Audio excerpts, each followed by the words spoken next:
tunashukuru sana na tunaendelea kuombea Mungu azidi kukupa afya njema. Amina. Na sisi tunajivunia kazi yako njema ambayo umeifanya kwa taifa letu. Amina. Na tunaamini Mungu atazidi kukupa uhai mkubwa zaidi ili uweze kula matunda ya jasho lako. Kwa sababu vijana uliowalea siko peke yangu, wako wengi katika nyanja mbalimbali. Lakini zaidi ya yote ninafahamu tarehe 17 ni kumbukizi ya miaka 5 ya hayati Dr. John Pombe Magufuli. Na itafanyika pale Chato. Miaka 5 tangu ametutoka. Ndio. Kwa sababu ya ratiba ninaamini utapata nafasi ya kwenda. Ninaomba tu uende pia kwa niaba ya wengi, lakini pia kwa niaba yangu. Asante. Kwa sababu kuna kazi nyingine nakimbizana nazo kwa ajili ya maandalizi yale ya AFCON. Ndio.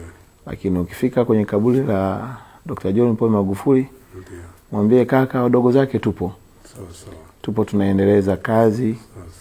Uaminifu na mapenzi mema aliyokuwa nayo kwa Watanzania sisi bado hayajafutika kwenye mioyo yetu. Amina.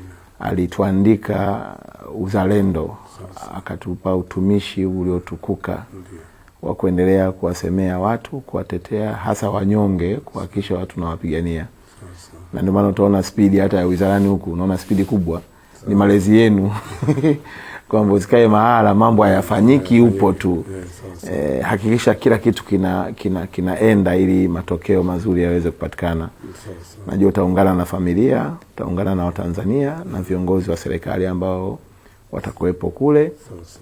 Basi ni faraja kwamba ameiacha nchi ikiwa moja na miaka 5 tangu ameondoka, taifa bado tukiwa moja. Changamoto za utofauti wa mawazo ndio sehemu ya ukuaji wenyewe wa taifa.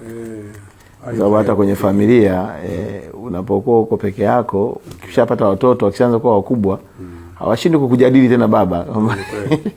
Nilikuwa natania juzi kwamba inawezekana mimi natoka hapa watoto wameshanipa jina. Mimi najua unakuwa na jina lako lakini watoto wanakupa na jina jingine azio mshua hivi yuko wapi.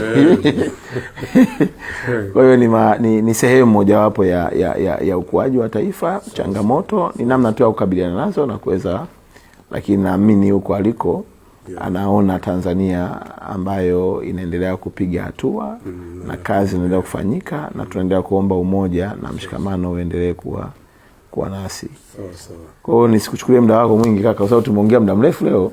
Wala hamna shida. Lakini kwangu ilikuwa ni baraka kubwa, nilisema nije nikusalimie. Sisi tunapata faraja kubwa sana mnapotutembelea viongozi na kutukumbuka. Kabisa kaka. Hili la kesho kutwa, kwa Mwenyezi Mungu akitujalia, kesho nitafunga safari kwenda Chato. Sawa kabisa. Tayari kwa ibada maalum. Ndio. Kwa siku ya Jumanne. Sawa kabisa. 7. Ndio. Basi tuendelee kuombeana heri kabisa, ili Mwenyezi Mungu atufikishe tuweze kwenda kumuombea tena kabisa kiongozi wetu aliyetutoka kabisa miaka 5 iliyopita kabisa. Nina imani na yeye huko aliko Mheshimiwa Dr. Magufuli anatuombea na sisi wa Tanzania wote kabisa, pamoja na viongozi wengine waliotutangulia kabisa, Hassan Mwinyi, Mkapa na baba wa taifa kabisa, Kambarage Nyerere. Ndio. Na imani wote wanaliombea taifa letu na viongozi wengine wote ambao wametangulia mbele ya haki. Kabisa. Mwenyezi Mungu ametupangia kila mtu wakati wake, ratiba yake na kwa namna yake. Kwa hiyo tuendelee kuombeana heri tu. Sawa kabisa. Nina imani na viongozi wengine wataendelea kumwombea vizuri kabisa, ili basi huko aendelee kupata pumziko la milele. Amina. Amina. Shukuru sana.